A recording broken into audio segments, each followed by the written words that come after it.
Welcome to Luca and Miguel. Enjoy the video. You start by confirming the controller is active and paired with the console or PC.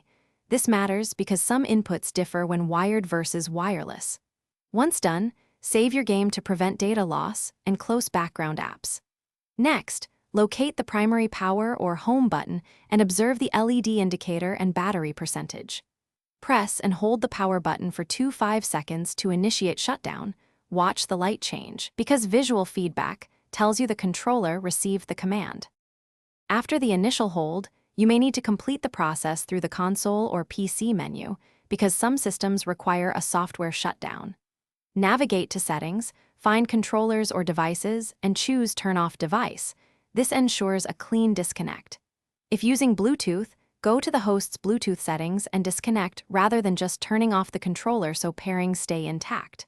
For wired use, wait until sleep mode activates before unplugging the cable to avoid data corruption, or sudden. Finish by confirming all LEDs are off and the controller no longer appears in the host's device list.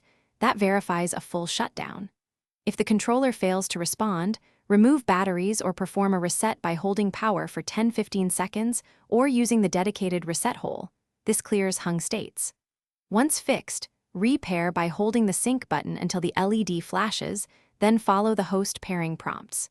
Make sure to charge batteries if low, because low power can mimic unresponsiveness. Thanks for watching and please subscribe. It's the best investment you'll ever make.